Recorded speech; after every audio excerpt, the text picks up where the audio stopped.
और मेरा नाम भरत कुमार वाधवानी है। నా పేరు భరత్ కుమార్ వాధ్వాని. भरत, जैसा कि ये जो वाधवानी है, ये जो सरनेम है मेरा, इसके द्वारा कई लोग जानते हैं कि ये सिंधी लोगों का सरनेम होता है वाधवानी। కనుక సింధీ వాళ్ళ యొక్క మరి వాళ్ళ ఇంటి పేరు వాధ్వాని ఉంటుంది. प्रभु ने मुझे सिंधी परिवार में से चुन लिया। प्रभु ने मुझे अपने अनुग्रह के द्वारा बचाया। ప్రభు నన్ను సింధీ యొక్క కుటుంబంలో నుంచి తన యొక్క కృప ద్వారా ఆయన నన్ను రక్షించుకున్నాడు. मैं गुजरात सूरत का रहने वाला था। నేను గుజరాత్ లోని సూరత్ అనే పట్టణానికి చెందిన వాడిని. और सूरत में ही मैं करीब 30 साल रहा। సూరత్ లో నేను సుమారు 30 సంవత్సరాలు అక్కడే నివసించాను. 30 साल मैंने सूरत में बिताया। उसके बाद जब प्रभु ने मुझे फुल टाइम सेवा के लिए बुलाया, मैं सूरत से सबसे पहले पंजाब गया। నేను 30 సంవత్సరాలు ఆ సూరత్ ప్రాంతంలోనే నేను నివసిస్తూ వచ్చాను. ప్రభు నన్ను సేవ కొరకే పిలిచిన తర్వాత నేను మొట్టమొదటిగా పంజాబ్ ప్రాంతానికి సేవ కొరకే వెళ్ళాను. मैं प्रभु का बहुत धन्यवाद देता हूं। प्रभु ने मुझे छोटी उम्र में, अर्थात जब मैं 15 साल का था, प्रभु ने मुझे अपने अनुग्रह से उद्धार का अनुभव दिया। దేవునికి నేను ఎంతో వందనస్తులుగా ఉంటున్నాను. ఎందుకంటే 15 సంవత్సరాల వయసులోనే ప్రభు నన్ను రక్షించుకున్నాడు. అందును బట్టి నేను ప్రభుని స్తుతిస్తున్నాను. और मेरा जो उद्धार का अनुभव है वो मैं बताना चाहता हूं कि कैसे मैं प्रभु में आया। నేను ఆ యొక్క రక్షణ అనుభవాన్ని నేను ఏ విధంగా ప్రభు యేసుక్రీస్తు వారిని అంగీకరించి ఉన్నాను, ఆ సాక్ష్యాన్ని మీతో కొంచెం పంచుకుంటాను. प्रभु के बारे में मैं कुछ भी नहीं जानता था। ప్రభు గురించి నేనేమాత్రం కూడా ఏమి కూడా ఎరగనటువంటి వాడిని. यीशु मसीह कौन है, बाइबल पवित्र शास्त्र कौन सा धर्म का पुस्तक है, मुझे कुछ भी नहीं मालूम था। కనుక యేసుక్రీస్తు ప్రభు వారంటే అయితేనేమి, పరిశుద్ధ గ్రంథం బైబిల్ అయితేనేమి, వీటన్నిటి గురించి నాకేమాత్రం కూడా తెలియదు. हिंदू परिवार में और सिंधी जाति में मेरा जन्म हुआ था और मैं हिंदू धर्म के ही सारे देवी देवताओं को जानता था, उनको मानता था, उनकी पूजा उपासना करता था। కనుక నేను హిందూ యొక్క కుటుంబంలోనే సింధు యొక్క మరి కుటుంబంలో హిందూ మతంలో సింధు కుటుంబంలో నేను జన్మించి ఉన్నాను. కనుక హిందూ మత ధర్మాల్ని నేను ఎరిగిన వానిగా ఉన్నాను. लेकिन सच्चा परमेश्वर कौन है मैं नहीं जानता था। అయితే నేను నిజమైన దేవుడు ఎవరో నాకు తెలియదు. जैसा हमें सिखाया गया हमारे धर्मों में, हिंदू धर्म में, वैसा ही मैं सारे रीति रिवाजों का पालन करता था, सारे त्योहारों को मानता था। ఏ విధంగా అయితే హిందూ మతంలో మరి నాకు నేర్పించబడుతూ వచ్చిందో ఆ విధంగానే నేను అన్ని పండుగలను కూడా నేను ఆచరిస్తుండేవాడిని. ఆ విధంగానే మత కార్యక్రమాల్లో పాల్గొంటుండేవాడిని. लेकिन अभी मैं प्रभु के अनुग्रह को और भी अधिक में समझ सका हूं कि प्रभु का अनुग्रह मुझ पर जो हुआ था, जन्म से ही प्रभु ने मुझे चुन लिया। ఇప్పుడు దేవుని యొక్క కృపను నేను ఎంతో అనుపూర్వంగా నేను ఎరిగిన వానుకున్నాను. ఎందుకంటే దేవుడు నేను పుట్టక మునిపే, నేను జన్మించ మునిపే దేవుడు నన్ను ఏర్పరచుకున్నాడు. ఆయన యొక్క కృప అనేటువంటి విషయాన్ని నేను గ్రహించాను. जैसा बाइबल में लिखा है, पौलुस कहता है, जो कि पहले तो प्रभु का विरोधी था, लेकिन जब वह उद्धार पाया, अब यह कहता है कि माता के गर्भ से ही प्रभु ने मुझे चुन लिया। కనుక పౌలు ఒకప్పుడైతే మరి దేవునికి ఎంతగో శత్రువుగా ఉంటుండేవాడు. అయితే అటువంటి పౌలు యేసుక్రీస్తు ప్రభువుని నమ్ముకున్న తర్వాత ఆయన ఈ విధంగా సెలవు చేశాడు, తల్లి గర్భంలో రూపించక మునిపే దేవుడు నన్ను ఏర్పరచుకున్నాడు. और न केवल माता के गर्भ से प्रभु ने चुन लिया, लेकिन बाइबल जो ये कहती है जगत की उत्पत्ति से पहले ही मसीह में चुन लिया।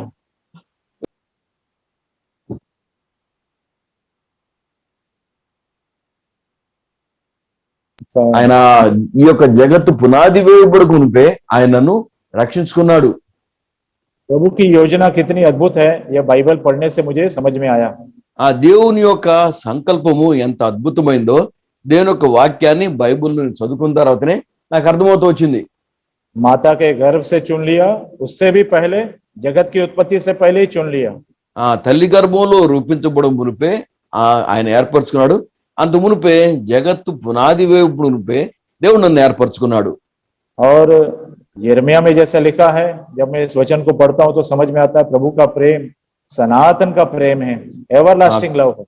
కనుక ఇర్మియా గ్రంథంలో కనుక మనం చూసినట్టయితే దేవుని యొక్క ప్రేమ శాశ్వతమైనటువంటి ప్రేమ ఉంటుంది. लेकिन ये प्रभु का अनुग्रह है। 15 साल की उम्र में, जल्दी छोटी उम्र में ही प्रभु ने मुझे अपने अनुग्रह से बचाया। కనుక దేవుని యొక్క కృప ఏమిటి అంటే 15 సంవత్సరాలు చిన్న వయసులోనే దేవుడు తన కృప ద్వారా నన్ను ఆయన రక్షించాడు. प्रभु में आने से पहले मेरा जीवन बहुत ही बुराई में था, पाप में था। ప్రభువుని నమ్ముకున్న మునుపు నా జీవితము ఎంతో పాపములోను చెడుతనంలో ఉంది. कई प्रकार के गलत काम मैं करता था। ఎన్నో చెడు పనులు నేను చేస్తుండేవాడిని. चोरी करना, सिनेमा देखना और कई प्रकार के गलत बातों में मेरा जीवन बिता रहा था। దొంగతనం చేయటం అయితేనేమి, సినిమాలు చూడటం అయితేనేమి, అనేకమైనటువంటి చెడ్డ పనులు నేను చేస్తుండేటువంటి వాడిని. और सबसे पहले मैंने प्रभु का वचन रेडियो के द्वारा सुना। మొట్టమొదటిగా నేను దేవుని యొక్క వాక్యాన్ని రేడియో ద్వారా వింటూ వచ్చాను.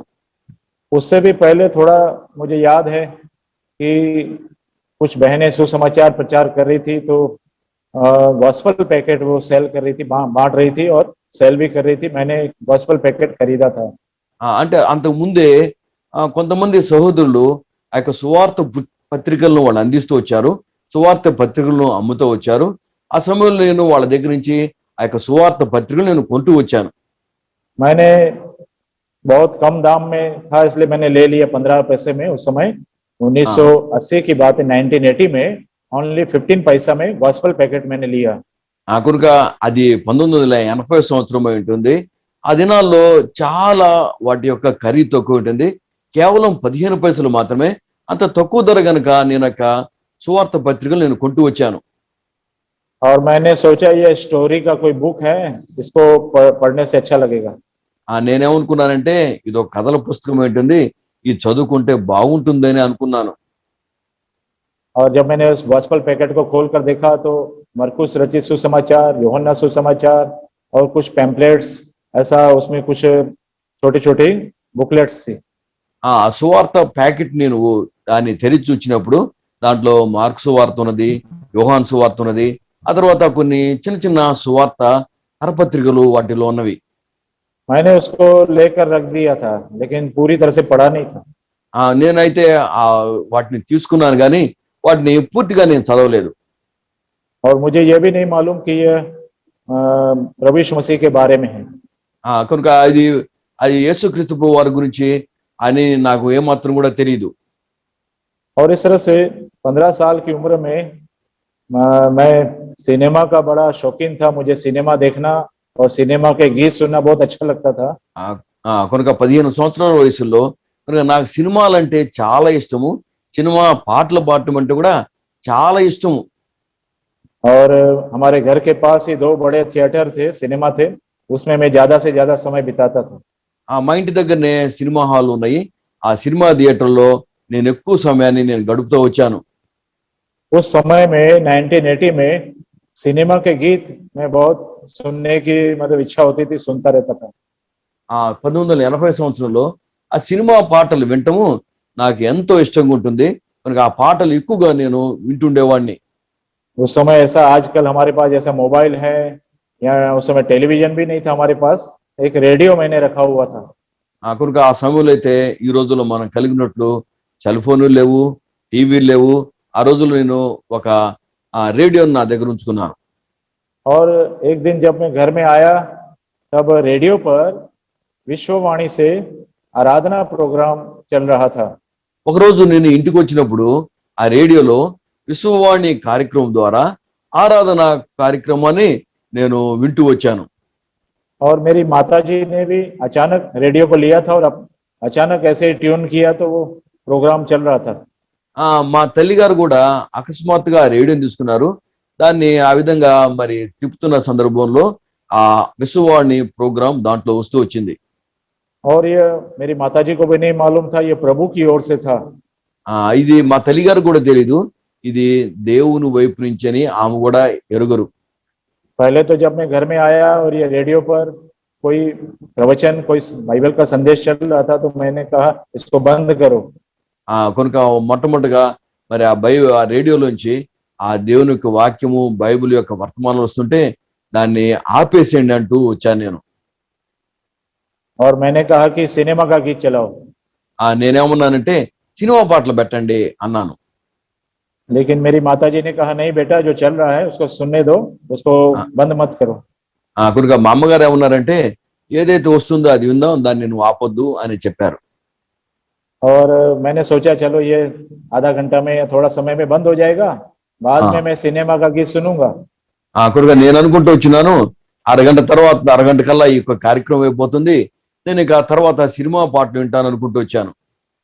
और मैं भी थोड़ा समय रेडियो पर जो वचन आ रहा था वो सुनने के लिए बैठ गया। నేను కూడా కొద్ది సమయం ఆ రేడియోలో వచ్చేటువంటి వాక్యాన్ని వింటానికని నేను కూడా కూర్చున్నాను. उस समय प्रभु के दास भाई आनंद कुमार चौधरी, राजस्थान बाइबल इंस्टीट्यूट के जो डायरेक्टर थे, यानी वहाँ के जो बड़े निर्देशक थे, वो प्रवचन दे रहे थे, प्रभु का वचन शेयर कर रहे थे। ఆ దినమున మరి రాజ్ కుమార్ ఆనంద్ చౌదరి అనే ఆయన ఆయన आनंद कुमार चौधरी, ఆనంద్ కుమార్ చౌదరి రాజస్థాన్ లో ఆయన బైబిల్స్ ఇన్స్టిట్యూట్ లో ఆయన ప్రెసిడెంట్ గా ఉన్నారు. ఆయన దేవునికి వాక్యాన్ని అందిస్తూ వచ్చారు. बाद में मुझे पता चला कि यह प्रोग्राम डेली आता है और बाइबल का स्टडी, एक एक चैप्टर बाइबल का स्टडी डेली इस प्रोग्राम में होता है। కనుక తర్వాత నాకు తెలుస్తూ వచ్చింది ఈ ప్రోగ్రాం ప్రతిరోజుగా ఉంటుందని, అది బైబిల్ స్టడీ అన్న విషయం నాకు తెలిసింది. जिस दिन मैंने पहली बार वो प्रोग्राम सुना, उस दिन जॉन गॉस्पेल चैप्टर 9 में से स्टडी चल रहा था। నేను ఏ రోజైతే మొట్టమొదటిగా ఆ దేవుని యొక్క వాక్యాన్ని వింటూ వచ్చానో, అది యోహాను సువార్త 9వ అధ్యాయంలోంచి ఆ రోజు దేవుని యొక్క వాక్యాన్ని బైబిల్ స్టడీలో చెప్తూ వచ్చారు. और मैंने जब सुना कि प्रभु यीशु मसीह ने एक जन्म के अंधे को दृष्टि दिया, चंगाई दिया, और वह अंधा व्यक्ति देखने लगा। నేను ఆ రోజు ఆ దేవుని యొక్క వాక్యాన్ని వింటూ వచ్చాను. యేసుక్రీస్తు ప్రభువు వారు ఒక జన్మతగా గుడ్డివానికి, పుట్టు గుడ్డివాని యొక్క కళ్ళు తెరిచాడు. కనుక ఆ పుట్టు గుడ్డివాడు కళ్ళు తెరిచి చూడటము నేను ఆ రోజు వింటూ వచ్చాను. और उन्होंने बहुत अच्छी तरह से समझाया कि जैसा ये जन्म से अंधा था, प्रभु ने उसको चंगाई दिया और वह व्यक्ति देखने लगा, इसी तरह से हम लोग जन्म से ही पापी हैं, प्रभु यीशु मसीह हमारे जीवन में सच्ची ज्योति देता है। కనుక ఆ రోజు ఆయన చాలా చక్కగా అర్థమయ్యేటువంటి విధానంగా చెప్తూ వచ్చాడు. కనుక పుట్టి గుడ్డివాని యొక్క కన్నులు యేసుక్రీస్తు ప్రభువు వారు తెరుస్తూ వచ్చాడు. అదేవిధంగా మనము జన్మ పాపులు అంటాడు, ఆ విధంగా మనల్ని కూడా పాపం నుంచి ఆధ్యాత్మిక వెలుగుని మనకు ఆయన ఆయన అనుగ్రహిస్తాడని ఆ రోజు చక్కగా నాకు అర్థమవుతూ వచ్చింది. प्रभु यीशु मसीह हमें अंधकार भरे जीवन में से ज्योति में लाता है।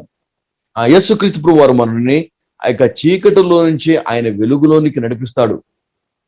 जैसा उस अंधे को, जो जन्म से ही अंधा था, कभी भी उसने उजियाला नहीं देखा था, प्रभु ने उसकी आंखें खोल दिया और उसके जीवन में एक उजियाला, एक ज्योति को प्रकाशित किया। ఆ యొక్క వ్యక్తి పుట్టుగుడ్డివాడై ఉన్నాడు, ఎప్పుడు కూడా వెలుగు చూడలేదు. అయితే అటువంటి వ్యక్తికి యేసుక్రీస్తు ప్రభువు వారు కనులు తెరిపించాడు, ఆయన వెలుగుని చూడగలుగుతూ వచ్చాడు. और उन्होंने यूहन्ना 8 अध्याय 12 वचन भी बताया कि प्रभु यीशु मसीह ने कहा, जगत की ज्योति मैं हूं, जो कोई मेरे पीछे हो लेगा वह अंधकार में न रहेगा परंतु जीवन की ज्योति पाएगा।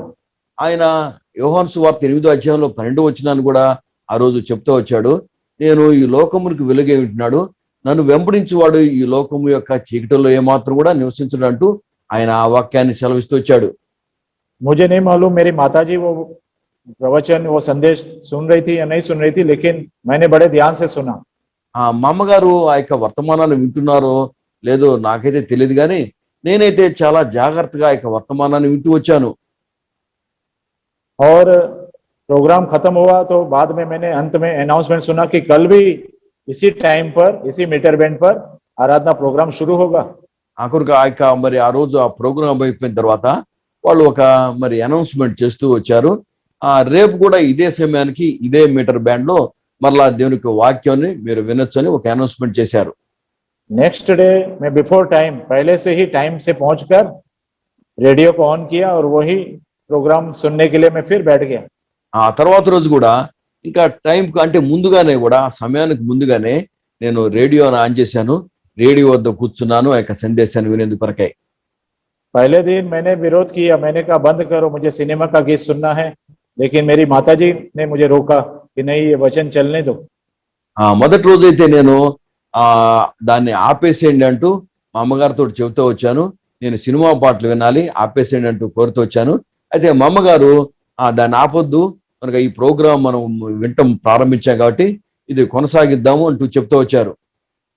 और पहले दिन से ही प्रभु ने अपने आत्मा के द्वारा, अपने वचन के द्वारा मुझे स्पर्श किया।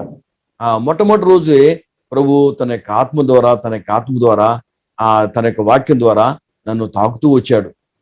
और मेरे अंदर इतना इच्छा हो गई कि मैं फिर से ये वचन और भी प्रतिदिन सुनूंगा। నా హృదయంలో ఆ దేవుని యొక్క వాక్యాన్ని ప్రతిరోజు కూడా వినాలనేటువంటి కోరిక నాకు కలిగింది. तो रोज वो समय जब आराधना प्रोग्राम होता था, मैं रोज प्रभु का वचन रेडियो पर सुनने लगा। ఆ ఆరాధన వాక్యం వచ్చేటువంటి సమయంలో ప్రతిరోజు కూడా నేను రేడియో దగ్గర కూర్చొని ఆ దేవుని యొక్క వాక్యం వినటం ప్రారంభించాను. दिन में 2 बार वही प्रोग्राम आता था, मॉर्निंग 4:30 और नाइट में 9:30 को आता था। అది రోజుకి 2 సార్లు వస్తుంది. ఉదయకాలంలోనేమో 4:30 గంటలకి, రాత్రి ఏమో 9:30 గంటల సమయంలో ఈ 2 సార్లు ఈ ప్రోగ్రాం వస్తుంది. जब मुझे पता चला मॉर्निंग 4:30 को ये प्रोग्राम आता है, तो सुबह 4:30 बजे में उठ जाता था। అది 4:30 గంటలకు ఉదయకాలంలో వస్తుందని నాకు తెలిసిన తర్వాత నేను ఉదయాన్నే 4:30 గంటలకే నేను నిద్ర లేచి కూర్చునేవాడిని. प्रभु के आत्मा के द्वारा प्रभु का वचन सुनने की इच्छा मेरे अंदर से बढ़ने लगा। దేవుని యొక్క ఆత్మ ద్వారా దేవుని యొక్క వాక్యాన్ని వినేటువంటి కోరిక నాలో పెరుగుతూ వచ్చింది. जैसे जैसे मैं वचन सुनने लगा, इस सच्चाई को मैंने जाना, प्रभु यीशु मसीह पापियों को बचाने के लिए जगत में आया है। నేను ఏ విధంగా అయితే వాక్యాన్ని వింటూ వస్తున్నానో కనుక నాకు ఒక విషయం అర్థమవుతూ వచ్చింది. యేసుక్రీస్తు ప్రభువు వారు పాపుల్ని రక్షించేందుకు వరకే ఈ లోకానికి వచ్చాడనే విషయం నాకు అర్థమైంది. और इस वचन के द्वारा मैंने जाना कि मैं भी जन्म से ही पापी हूँ, मुझ पापी को बचाने के लिए प्रभु यीशु मसीह दुनिया में आए हैं। ఈ వాక్యాన్ని వినటం ద్వారా నేను కూడా జన్మ పాపి అనే విషయాన్ని గ్రహించాను. కనుక ఆ పాపిని రక్షించేందుకు వరకే యేసుక్రీస్తు ప్రభువు వారు ఈ లోకానికి వచ్చాడనే విషయాన్ని నేను గ్రహించాను.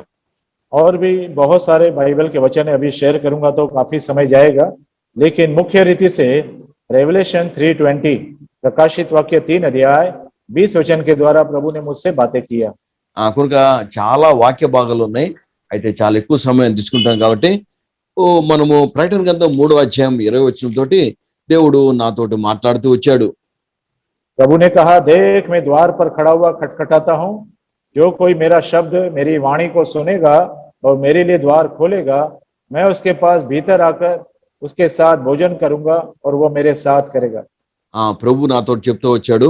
ప్రకటన గ్రంథం 3వ అధ్యాయం 20 వచనంలో, ఇదిగో నేను తలుపు వద్ద నిల్చుండి తట్టుచున్నాను, ఎవడైనా నా స్వరం విని తలుపు తీసినడలా నేను అతని వద్దకు వచ్చి అతనితో నేనును, నాతో కూడా అతడు భోజనం చేయును. बहुत समय से प्रभु का वचन में सुनते आ रहा था, लेकिन प्रभु ने कहा, मेरा शब्द सुनकर मेरे लिए द्वार खोलेगा, मैं तुम्हारे जीवन में आऊंगा। కనుక చాలా సమయం నుంచి నేను దేవుని యొక్క వాక్యం, చాలా కాలం నుంచి దేవుని యొక్క వాక్యాన్ని వింటూ వచ్చినాను. అయితే నువ్వు నా యొక్క స్వరాన్ని విని నువ్వు తలుపు తీర్చినట్టయితే నేను లోపలికి వస్తానంటూ ప్రభు చెప్పాడు. इस वचन के द्वारा मैंने जाना कि मुझे भी प्रभु यीशु मसीह को ग्रहण करना है। ఈ వాక్యం ద్వారా నేను అర్థం చేసుకుంటూ వచ్చాను, యేసుక్రీస్తు ప్రభువాన్ని నేను కూడా స్వీకరించాలని అర్థం చేసుకున్నాను.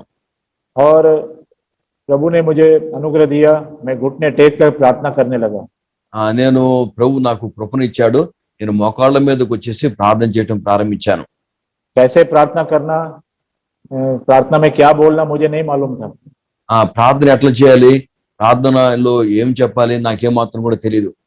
लेकिन इस वचन के अनुसार मैंने कहा, प्रभु मैं भी अपने जीवन का और अपने हृदय का द्वार तेरे लिए खोलता हूँ और तुझे ग्रहण करता हूँ। ఈ వాక్యానుసారంగా నేను ప్రార్థన చేస్తూ వచ్చాను.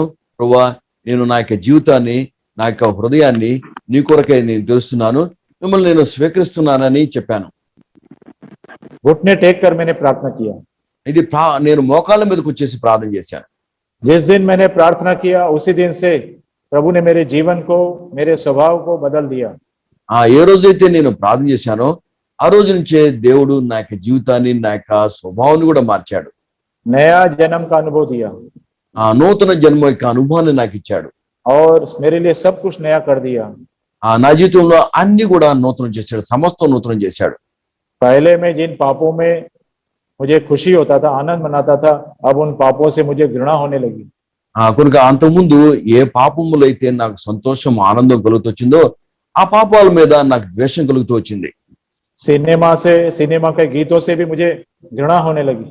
ఆ సినిమాలంటే అయితేనేమి సినిమా పాటలు అయితేనేమి నాకు అవి అసహ్యం కలుగుతూ వచ్చినాయి.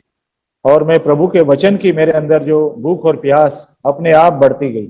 ఆ దేవుని యొక్క వాక్యం విషయమైనటువంటి ఆకలి దప్పుకులు నాలో అవి పెరుగుతూ వచ్చినాయి. मेरे पास बाइबल भी नहीं था उस समय, ఆ సమయంలో నా దగ్గర బైబిల్ కూడా లేదు. और जो गॉस्पल पैकेट मैंने लिया था उस गॉस्पल पैकेट को ही मैं पढ़ने लगा। నేను ఏదైతే గాస్పుల్ ఆ యొక్క సువార్త ఆ ప్యాకెట్ ని తీసుకున్నానో దాంట్లోంచి నేను చదవటం ప్రారంభించాను. और कुछ समय के बाद मुझे न्यू टेस्टामेंट मिला। కొంతకాలం తర్వాత నేను ఒక నూతన నిబంధన గ్రంథాన్ని పొందాను. बाय पोस्ट किसी ने मुझे नया नियम भेजा, न्यू टेस्टामेंट। ఆ యొక్క నూతన నిబంధన నాకు ఎవరో పోస్ట్ లో వాళ్ళు పంపించారు. और उसके बाद पूरी बाइबल पाने की मेरे अंदर इच्छा हुई। ఆ తర్వాత పూర్తి బైబిల్ కావాలనేటువంటి కోరిక నా హృదయంలో కలిగింది. और जब मुझे पता चला कि बाइबल 15 रुपए में मिलती है, मैं बाइबल के लिए ऑर्डर किया। ఆ సమయంలో బైబిల్ గ్రంథం 15 రూపాయలకు దొరుకుతుందని నేను తెలుసుకున్నప్పుడు బైబిల్ గ్రంథం కోసం నేను ఆర్డర్ చేశాను.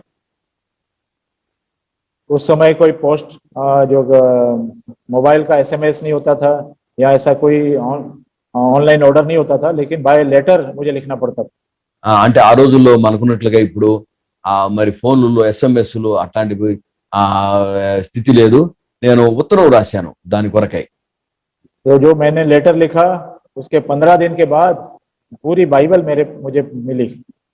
నేను ఆ ఉత్తరము రాసినటువంటి 15 రోజులకే నాకు పూర్తి బైబిల్ నా దగ్గరకు వచ్చింది. और जब मैं स्कूल से आया, घर वालों ने बताया तेरे नाम से कोई पार्सल आया है।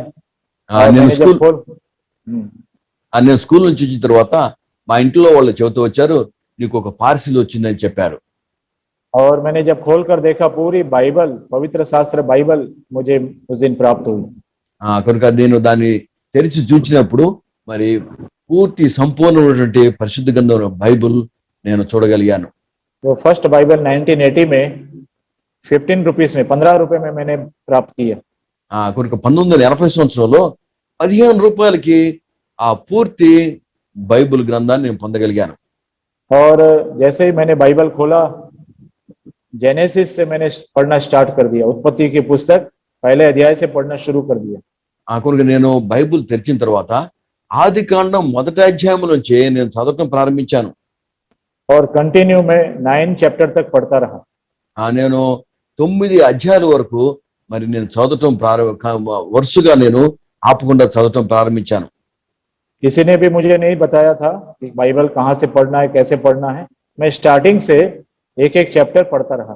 కనుక నాకెవరు కూడా బైబిల్ ఎట్లా చదవాలో ఎవరు కూడా చెప్పలేదు. అయితే నేను ఆరంభం నుంచే ఒక్కొక్క అధ్యాయం చదవటం ప్రారంభించాను. अधिक से अधिक समय में बाइबल पढ़ने लगा।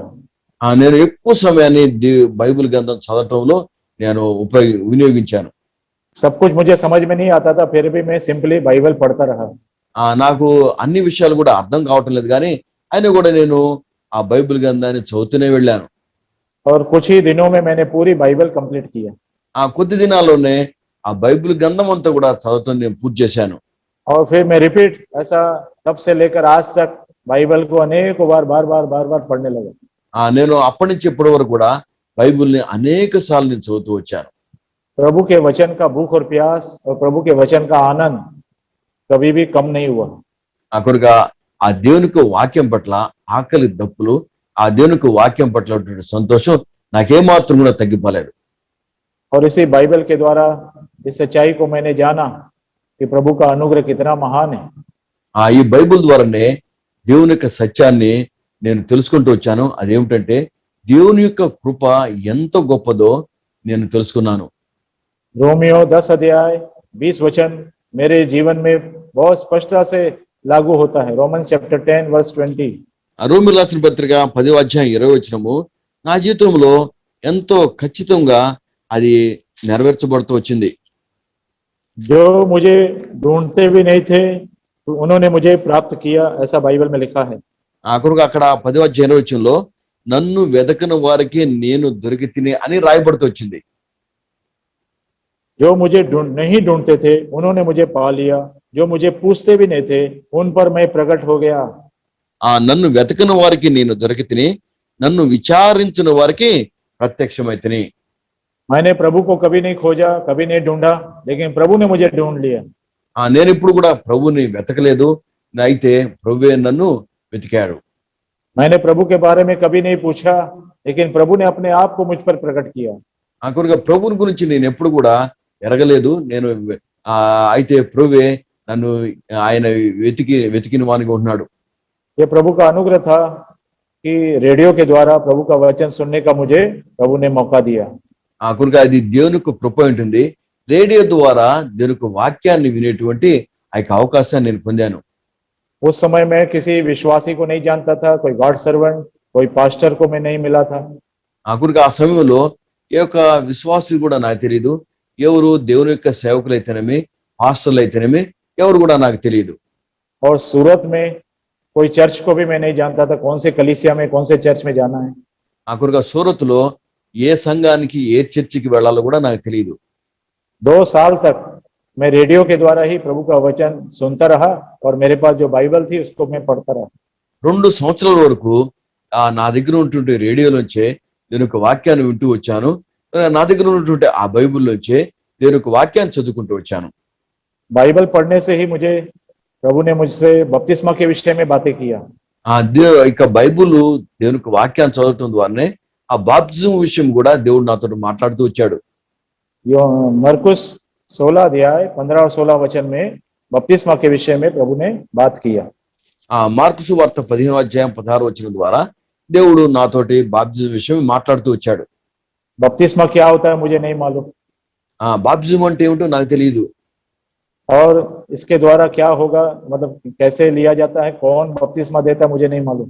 కనుక ఆ బాప్తిజం అంటే ఎట్లా తీసుకోవాలి, బాప్తిజం ఎవరిస్తారో కూడా నాకేం మాత్రం కూడా తెలియదు. जिनसे मैंने बाइबल मंगवाया था उन्हीं से मैंने पत्र लेकर पूछा कि बपतिस्मा क्या होता है और कब मुझे बपतिस्मा लेना चाहिए, कैसे लेना चाहिए। కనుక ఎవరి ద్వారా అయితే నేను బైబిల్ తెప్పించుకున్నానో వాళ్ళకి మరలా ఉత్తరం రాస్తూ వచ్చాను.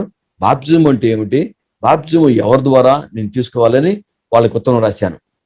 और जब पत्र व्यवहार के द्वारा, चिट्ठी लेटर लिखने के द्वारा बाइबल के बपतिस्मा के बारे में जाना, तब मैंने कहा मैं भी बपतिस्मा लेना चाहता हूँ।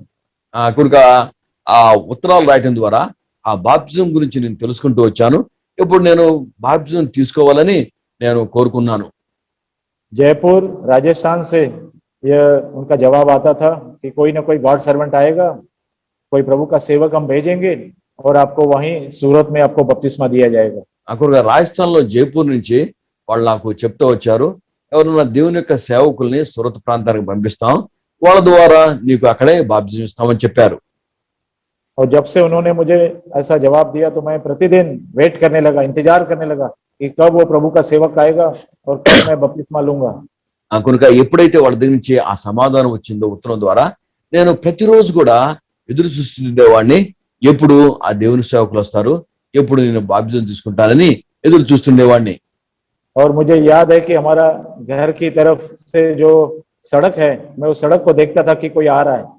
కానీ నేను మాకు ఇంటి దగ్గర ఉన్నటువంటి ఆ యొక్క రోడ్డు వైపు నేను ఎప్పుడు కూడా చూస్తుండేవాడిని. కనుక ఆ రోడ్ లో ఎవరైనా వస్తున్నారనేసి ఎప్పుడు ఎదురు చూస్తుండేవాడిని. और मैं सोचता था यही आदमी है, वो प्रभु का सेवक होगा, आएगा मुझे बपतिस्मा देगा। నేను అనుకుంటేవాడిని ఈయనే ఈ వ్యక్తి ఉన్నాడు, ఈయనే దేవుని యొక్క సేవకుడే ఉన్నాడు, ఈయనే నాకు బాప్తిజం ఇస్తుంటాడు అని అనుకునేవాడిని. लेकिन काफी दिनों तक कोई भी नहीं आया। అయితే చాలా దినాల వరకు, చాలా రోజుల వరకు ఎవరు కూడా రాలేదు. ऐसा करते करते काफी समय बीत गया, तो बाद में उन्होंने कहा कि हम नहीं आ सके हैं, आपको यहाँ जयपुर आना होगा और यहाँ पर मीटिंग होता है, उस मीटिंग में आपको बपतिस्मा दिया जाएगा। ఆ తర్వాత చాలా కాలం తర్వాత వాళ్ళు ఏం చెబుతూ వచ్చినారంటే, మేము నీ దగ్గర రాలేము, నువ్వే జైపూర్ రావాలి, ఇక్కడ మీటింగ్స్ జరుగుతాయి, కనుక ఆ మీటింగ్స్ లోనే మీకు బాప్తిజం ఇస్తామని వాళ్ళు చెప్పారు. सूरत से जयपुर जाना 1000 किलोमीटर, 1000 किलोमीटर दूर था। ఆ సూరత్ నుంచి జైపూర్ వెళ్ళాలంటే సుమారు 1000 కిలోమీటర్ల దూరం ఉంటుంది. और मैं कभी घर से 50 किलोमीटर भी अकेला नहीं गया था। నేను మా ఇంటి నుంచి ఎప్పుడు కూడా 50 కిలోమీటర్ల దూరం కూడా నేను ప్రయాణం చేయలేదు. मैं कभी अकेला घर से कभी बाहर नहीं गया था। నేను ఒంటరిగా మా ఇంటి నుంచి ఎప్పుడు కూడా బయటికి వెళ్ళలేదు. लेकिन मुझे बपतिस्मा लेना है, ऐसे इच्छा से मैं सूरत से जयपुर चला गया। ఆ బాప్టిజంలో తీసుకోవాలనే కోరికతోటి నేను సూరత్ నుంచి జైపూర్కి వెళ్ళాను. 20 आवर्स जर्नी बाय ट्रेन, 20 घंटे का सफर मैं ट्रेन में करके जयपुर पहुंचा। నేను 20 గంటలు ప్రయాణం ట్రైన్ లో చేసి నేను జైపూర్ చేరుకున్నాను. और 2-3 दिन मीटिंग अटेंड करने के बाद संडे के दिन आफ्टर वर्शिप बैप्टिज्म का समय था, तो 24 मई 1981 में मेरा बपतिस्मा हुआ। 24 మే 24 వరకు 1981 సంవత్సరంలో నేను బాప్టిజం అక్కడ తీసుకుంటూ వచ్చాను. అంతకుముందు 2 రోజులు అక్కడ మీటింగ్ జరుగుతూ వచ్చినాయి. ఆ తర్వాత రోజు ఆదివారం ఉంటుంది. ఆ యొక్క ఆదివారము ఆ ఆరాధన సమయంలో నేను అక్కడ బాప్టిజం తీసుకున్నాను. और जिस दिन से मेरा बपतिस्मा हुआ और उस दिन से ही और भी अधिक मेरा आनंद प्रभु में बढ़ गया। ఏ రోజు నుంచి అయితే నేను బాప్టిజం తీసుకున్నానో ఆ రోజు నుంచే ప్రభులో నేను ఎంతో ఎక్కువగా నేను ఆనందించడం సంతోషించడం నాకు ఎక్కువైంది. और मेरे हृदय में ऐसा ये आनंद था कि मैं अपना जीवन प्रभु के लिए फुल टाइम सेवा के लिए मैं दे दूं। నా యొక్క హృదయంలో ఎంత ఆనందం ఉందంటే నా జీవితాన్ని దేవుని కొరకే సంపూర్ణ సేవ కొరకే ఇవ్వాలని అంత ఆనందం నాకు కలుగుతూ వచ్చింది. सूरत में मैंने पढ़ाई किया और सूरत में ही हमारा होटल बिजनेस था, रेस्टोरेंट था हमारा। సూరత్లో నేను చదువుకుంటూ వచ్చాను. సూరత్లోనే మాకు అక్కడ రెస్టారెంట్ ఉంది, హోటల్ బిజినెస్. लेकिन जब मैं बपतिस्मा लेकर वापस आया, मेरा मन किसी भी बात में नहीं लगता था। बिजनेस में, होटल में मेरा मन नहीं लगता था। బాప్టిజం తీసుకొని తిరిగి వచ్చిన తర్వాత నా మనసు ఆ హోటల్ పని అయితేనేమి ఆ రెస్టారెంట్ పని మీద అయితేనేమి నా మనసు ఏమాత్రం కూడా నిలబడటం లేదు. मैं प्रभु की सेवा करूंगा ऐसी इच्छा मेरे अंदर बढ़ती गई। దేవుని యొక్క సేవ చేయాలంటూ కోరిక నా హృదయంలో పెరుగుతూ వచ్చింది. लेकिन सेवा के लिए कहाँ जाना है, किसके पास जाना है, मुझे नहीं मालूम। ఆ సేవ కొరకే ఎక్కడికి వెళ్ళాలి, ఇటువంటి విషయాలు నాకేమాత్రం కూడా ఎవరి దగ్గరికి వెళ్ళాలి, ఎక్కడికి వెళ్ళాలి, ఈ విషయాలు నాకేమాత్రం కూడా తెలియదు. मैं प्रभु का वचन पढ़ता रहा, प्रार्थना करता रहा। నేను దేవునికి వాక్యాన్ని చదువుకుంటున్నాను, ప్రార్థన చేసుకుంటున్నాను. और सूरत में बाद में मुझे पता चला भाई बक्सिंग का जो कलीसिया वहां पर सूरत में है, उस कलीसिया में मैं जाने लगा। అక్కడ నాకు తర్వాత తెలిసి వచ్చింది, అక్కడనే సూరత్లో బక్సింగ్ గారి యొక్క సావాసం ఉందని నేను ఆ యొక్క సావాసానికి వెళ్ళటం ప్రారంభించాను. चाहे एक छोटे से घर में 15-20 लोग इकट्ठे होते थे, लेकिन उस संगति में प्रभु में बढ़ता गया। అక్కడ ఒక ఇంటిలో ఒక 15 మంది సావాసంలో పడుకుంటుండేవారు కనుక అక్కడ దేవుని యొక్క సన్నిధిలో సావాసంలో నేను ఎదుగుతూ వచ్చాను. एक छोटा सा किराए का मकान था और पुराना मकान था, उसमें फेलोशिप होता था। అది ఒక చిన్న పాత అద్దెలో ఉంటుంది, అక్కడనే సావాసాన్ని కలిగి ఉన్నాం.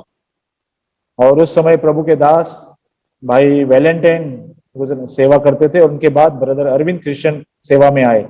ఆ సమయంలో మరి దేవుని యొక్క సేవ వాలంటీర్ గారు చేస్తూ వచ్చారు. ఆ తర్వాత అక్కడ సేవలో అరవింద్ క్రిస్టియన్ గారు సేవ చేస్తూ వచ్చారు. और प्रभु के दास जब अरविंद क्रिश्चियन वहां पर सेवा में थे, उनके द्वारा और भी अधिक में आत्मिक जीवन में बढ़ने लगा। అక్కడ అరవింద్ క్రిస్టియన్ గారు దేవుని యొక్క సేవలు చేస్తున్న సందర్భంలో నేను ఇంకా ఆధ్యాత్మికంగా నేను ఎదుగుతూ వచ్చాను. अधिक से अधिक समय में उनके साथ सेवा में हेल्प करता था। నేను ఎక్కువ సమయము ఆయనతోటి సేవలో నేను సహకరించేవాడిని. हर संडे सुसमाचार प्रचार के लिए जाना और बीच बीच में भी जो कॉटेज मीटिंग होता था या दूसरी सेवाएं होती थी, उसमें मैं सहभागी होता था। ప్రతి ఆదివారం కూడా ఆ సువార్త మరి ప్రచారానికి వెళుతుండేవాడిని. తర్వాత వారంలో కూడా ఆ విధంగా గృహ కూడికలు జరుగుతుండేవి. ఆ గృహ కూడికలన్నిట్లో కూడా నేను పాలు పొందేవాడిని. और साल में 2 बार गॉस्पेल कैंपेन होता था। ఆ సంవత్సరానికి 2 సార్లు సువార్త దండయాత్రలు జరిగేవి. पूरे गुजरात में अलग अलग जगह में सुसमाचार प्रचार के लिए हम लोग गॉस्पेल कैंपेन में जाते थे। ఆ గుజరాత్ లో అనేక ప్రాంతాల్లో ఆ యొక్క సువార్త దండయాత్రలో మేము వెళ్తుండేవాడిని. तो इस तरह से प्रभु की सेवा के लिए ट्रेनिंग मेरा शुरू हो गया था। ఈ విధంగా ఆ దేవుని యొక్క సేవ కొరకునటువంటి ఆ తర్ఫీదు ట్రైనింగ్ ప్రారంభమైంది. प्रभु के घर में ही सब कुछ सीखने के लिए मुझे मिला। ఆ దేవుని యొక్క ఇంటిలోనే, దేవుని యొక్క మందిరంలోనే అన్ని నేర్చుకునేందుకు కొరకు అవకాశం నాకు దొరికింది. और ऐसा करते करते 1980 से 1995 तक 15 साल मैं प्रभु की सेवा के लिए प्रभु ने मुझे तैयार करता गया। ఆ విధంగా చేస్తూ చేస్తూ 1995 వరకు 15 సంవత్సరాలు దేవుని యొక్క సేవ కొరకే నేను అక్కడ మరి దేవుడు నాకు తర్ఫీదు ట్రైనింగ్ ఇస్తూ వచ్చాడు. जब प्रभु का समय योग्य समय आया, प्रभु ने मुझे सेवा के लिए अलग किया। ఆ కొరగా దేవుడు తగినటువంటి సమయంలో ఆయన నన్ను సేవ కొరకే ప్రత్యేకపరిచాడు. उस समय प्रभु के दास एडी विलियम अंकल अहमदाबाद में आए थे। ఆ సమయంలో మరి దేవుని యొక్క సేవకులు ఎడ్డి విలియమ్స్ అంకుల్ గారు ఆయన అహ్మదాబాద్ వచ్చారు. जुलाई महीने में 1995 में 2-3 दिन की मीटिंग के लिए आए थे। 1995 సంవత్సరంలో ఆ జూలై నెలలో ఆయన 2-3 రోజులు ఆ ప్రత్యేక కూడిక నిమిత్తమై ఆయన అహ్మదాబాద్ వచ్చారు. और अहमदाबाद से सिर्फ एक दिन के लिए सूरत में आए। ఆ అహ్మదాబాద్ నుంచి ఒక్క రోజు నిమిత్తమై ఆయన సూరత్ వచ్చారు. वो सूरत आए, उसी दिन उनको जब पता चला कि ये जवान प्रभु के घर में सेवा के लिए बहुत हेल्पफुल हैं, उन्होंने मुझसे बातें किया। ఆ కొరగా ఏ రోజైతే ఆయన సూరత్ వచ్చారో ఆ రోజే యవనస్తుడైన నేను అక్కడ దేవుని యొక్క పనిలో సహకారిగా ఉంటున్న విషయాన్ని ఆయన తెలుసుకున్నారు. వెంటనే ఆయన నాతో మాట్లాడుతూ వచ్చారు. जो लोकल गॉड सर्वेंट थे ब्रदर अरविंद कृष्ण ने मेरे बारे में सब कुछ बताया कि प्रभु की सेवा करना चाहता है। ఆ కొరక అక్కడ ఉన్నటువంటి స్థానికులు దైవ సేవకులు అరవింద్ కృష్ణన్ గారు ఆయన నా గురించి అన్ని విషయాలు చెబుతూ వచ్చారు. నేను దేవుని యొక్క సేవ చేయాలని కోరుకుంటున్నాన్న విషయాన్ని కూడా చెప్పారు. उनके साथ बातचीत करने के बाद उन्होंने मुझे कहा कि क्या आप पंजाब चलोगे। ఆ తర్వాత మరి ఎడ్డి విలియమ్స్ గారితో మాట్లాడిన తర్వాత ఆయన నన్ను అడుగుతూ వచ్చారు, నువ్వు పంజాబ్ వస్తావా? मैं तुरंत तैयार हो गया నేను వెంటనే సిద్ధపడ్డాను. और इस तरह से इसी जुलाई महीने में 1995 में 17 जुलाई मैंने सूरत छोड़कर 19 जुलाई को मैं पंजाब पहुंचा। నేను జూలై 17వ తారీఖు 1999 సంవత్సరంలో నేను సూరత్ని విడిచిపెట్టేసి 19వ తారీఖు నేను పంజాబ్ చేరుకున్నాను. और इस तरह से तब से लेकर मैं आज तक प्रभु की सेवा में पंजाब में, और फिर कभी कभी मुझे बीच में छत्तीसगढ़ में भेजा गया। इस तरह से पंजाब और छत्तीसगढ़ में मैक्सिमम टाइम सेवा में रहा। ఆ కొరక నేను అప్పటి నుంచి ఇప్పటి వరకు కూడా పంజాబ్ లోను, ఆ తర్వాత పంజాబ్ నుంచి నన్ను ఛత్తీస్గఢ్ మరి సేవ కొరకే పంపించబడ్డాను. కొరగా అప్పటి నుంచి ఇప్పటి వరకు కూడా దేవుని యొక్క సేవలో ఉన్నాను. उस समय के लिए बीच में हिमाचल प्रदेश में भी सुसमाचार प्रचार किया गया और वहां पर भी प्रभु का काम बढ़ने लगा। కొంతకాలము హిమాచల్ ప్రాంతంలో కూడా దేవునికి సువార్త చేస్తూ వచ్చాం. అక్కడ కూడా దేవుని యొక్క పరిచర్య అభివృద్ధి చెందుతూ వచ్చింది. और हम करीब 6 या 8 महीने मैं और भाई वीर सिंह हिमाचल प्रदेश में भी सेवा की। ఆ కొరక మేము సుమారు ఒక 8 నెలలు హిమాచల్ ప్రదేశ్ లో నేను మరి సోదరుడు బీర్ సింగ్ గారు మేమిద్దరం కూడా అక్కడ సేవ చేశాము. इस तरह से अभी तक प्रभु ने अपनी दया से उसकी सेवा में बनाए रखा है। ये प्रभु का अनुग्रह है। కొరకు ఈ విధంగా దేవుడు తన యొక్క సేవలో నన్ను నిలిపి ఉన్నాడు. ఇదంతా కూడా దేవుని యొక్క కృప ఉంటుంది. 1996 में नवंबर महीने में पंजाब में कॉन्वोकेशन हुआ। ఆ 1996 సంవత్సరంలో నవంబర్ నెలలో పంజాబ్ లో కాన్వకేషన్ జరుగుతూ వచ్చింది. उसी कॉन्वोकेशन में प्रभु की दया से, प्रभु के दासों के द्वारा अगुवाई मिलने से और प्रभु के दासों के द्वारा जो काउंसिल हुआ उसके अनुसार पंजाब होली कॉन्वोकेशन में 96 में हमारा मैरिज हुआ। ఇంకా 1996 సంవత్సరంలో అక్కడ ఆ యొక్క పరిశుద్ధ సమాజ కుటుంబంలో దేవుని యొక్క సేవకులు వారు మరి ప్రార్థించి వారు తీసుకున్నటువంటి నిర్ణయం ద్వారా వారి యొక్క నడిపింపు ద్వారా నా యొక్క వివాహం జరిగింది. प्रभु के दास भाई लतीफ मसीह जो अभी पंजाब के तेड़ा कला गांव में सेवा करते हैं, और मेरा, हम दोनों का शादी पवित्र महासभा उसी 96 में पवित्र महासभा में हुआ। ఆ కొరకు అక్కడ పంజాబ్ లో టీడా కళాల్లో మరి దేవుని యొక్క సేవకులకు ఉన్నటువంటి లతీఫ్ మసీ గారి యొక్క వివాహము నా యొక్క వివాహం కూడా మరి 1996 సంవత్సరంలో ఆ యొక్క పరిశుద్ధ సమాజ కూడికల్లో అక్కడ జరిగినవి. प्रभु के दास ब्रदर के फिलिप के द्वारा और ब्रदर एडी विलियम के द्वारा इस तरह से 96 में हमारा मैरिज कॉन्वोकेशन में हुआ था। ఆ కొరకు 1996 సంవత్సరంలో దేవుని యొక్క సేవకులు మరి కె ఫిలిప్ గారు మరి ఎడ్డి యూనిస్ గారి ద్వారా ఆ 1996 సంవత్సరం కాన్వకేషన్ లో మా వివాహం జరిగింది. बिफोर मैरिज जब मैं बैचलर था तो अलग अलग जगह में सेवा के लिए मुझे भेजा गया। ఆ కొరకు ఆ వివాహం గ్రూపు నేను మరి ఒంటరిగా ఉన్నప్పుడు అనేక ప్రాంతాల్లో నన్ను సేవ కొరకే పంపించారు.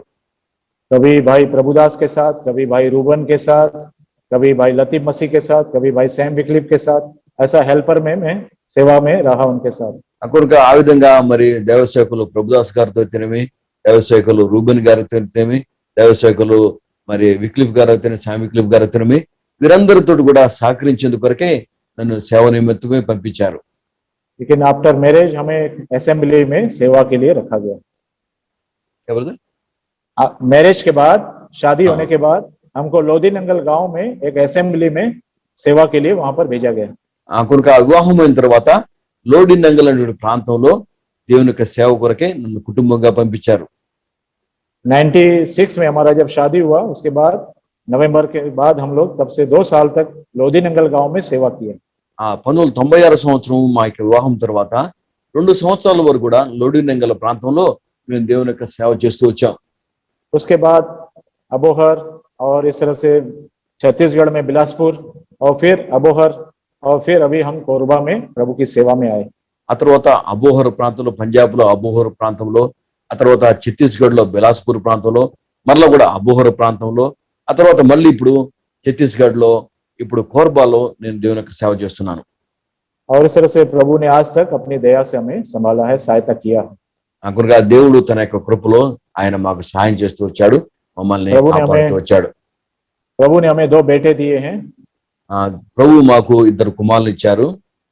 2 बड़े बेटे का नाम मोजिस है, छोटा बेटे का नाम एलिजा है। ఆ కొరగా పెద్ద కుమారుడు పేరు మోషే ఉంటుంది, చిన్న కుమారుడు పేరు ఎలీజా ఉంటుంది. मोजिस का स्टडी कंप्लीट हो गया है, लेकिन छोटा बेटा एलिजा अभी भी स्टडी कर रहा है। ఆ మోషే మరి స్టడీస్ చదువులు పూర్తయినాయి, అయితే ఎలీజా మాత్రం ఇంకా చదువుకున్నాడు. तो यहाँ कोरबा में हम लोग प्रभु की सेवा में हैं, हमारे लिए प्रार्थना करते रहे। ఇప్పుడు మేము కోర్బాలో దేవుని యొక్క సేవలో ఉంటున్నాం, మా కొరకే మీరు ప్రార్థన చేయమని మనం చేస్తున్నాం. मैं प्रभु का बहुत धन्यवाद करता हूँ। प्रभु अपना वचन देता है और वचन पूरा भी करता है। నేను మరి ప్రభు తన ఆయన వాగ్దానాన్ని ఇస్తాడు, ఆ యొక్క వాగ్దానం నెరవేరుస్తాడు, అందును బట్టి ప్రభుని స్తుతిస్తున్నాను.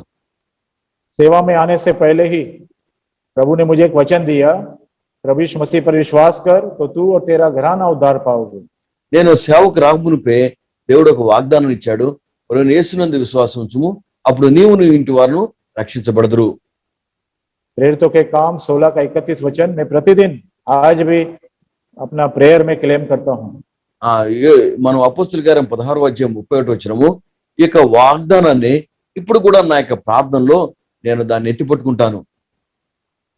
सबसे पहले मैं जो घर में सबसे छोटा था, प्रभु ने मुझे उद्धार का अनुभव दिया। నేను మా ఇంట్లో అందరికంటే చిన్నవాడిని, మా ఇంట్లో నన్ను ప్రభు రక్షణలో నడిపించాడు. मेरे 3 भाई और 3 बहनें हैं, हम लोग घर में 7 लोग। మా ఇంట్లో మరి 3 సహోదరులు ఉన్నాం, మొత్తం మేము 7గురుము. तीनों बहनें मुझसे बड़ी हैं और भाइयों में मैं तीसरे नंबर में हूँ, एक छोटा भाई और भी है। 4 भाई 3 बहन। మరి అక్కలు 3 నాకంటే పెద్దవారై ఉంటున్నారు, ఆ తర్వాత మేము 4 అన్నదమ్ములు ఉంటున్నారు, కనుక 2 నాకంటే పెద్దవాళ్ళు, 1 నాకంటే చిన్నవాడు. लेकिन प्रभु के अनुग्रह से मेरे माता पिता ने प्रभु को ग्रहण किया, उद्धार पाए। ఆ దేవుని యొక్క కృపలో మా తల్లిదండ్రులు ఇద్దరు కూడా వారు ప్రభువుని అంగీకరించి వారు రక్షణ పొందారు. और मेरा बड़ा भाई भी और उसकी वाइफ ने भी और उसके बच्चों ने भी प्रभु को ग्रहण किया, उद्धार पाए हैं, बपतिस्मा लिए हैं। కనుక మా పెద్దన్నయ్య గారు కూడా, ఆయన భార్య, వాళ్ళ పిల్లలు కూడా వాళ్ళు ప్రభువుని అంగీకరించారు, వాళ్ళు రక్షణ పొందారు, వాళ్ళు బాప్తిజంలో సాక్ష్యం ఇచ్చారు. और मेरा एक छोटा भाई है, उसने भी प्रभु को ग्रहण किया, बपतिस्मा लिए। కనుక నా యొక్క చిన్న తమ్ముడు కూడా ఉన్నాడు, ఆయన కూడా ప్రభువుని అంగీకరించాడు, ఆయన కూడా బాప్తిజం తీసుకున్నాడు. मेरी 3 बहनें हैं, लेकिन उसमें सबसे बड़ी बहन मेरी बड़ी दीदी है, उसने विश्वास किया, बपतिस्मा लिया। కనుక మాకు 3 అక్కలు ఉన్నారు, ఆ 3 అక్కల్లో పెద్ద అక్క, ఆమె కూడా ప్రభువునందు విశ్వాసం ఉంచి ఆమె కూడా బాప్తిజం తీసుకుంది. अभी भी 2 सिस्टर मेरी जो 2 बहनें हैं उन्होंने प्रभु को ग्रहण नहीं किया है, उनके लिए मैं प्रार्थना करता हूँ। ఇంకా కూడా మా ఇద్దరు అక్కలు ఉన్నారు, వాళ్ళు ఇంకా ప్రభువుని రక్షకుడుగా అంగీకరించలేదు, వారి కొరకే నేను ప్రార్థన చేస్తున్నాను.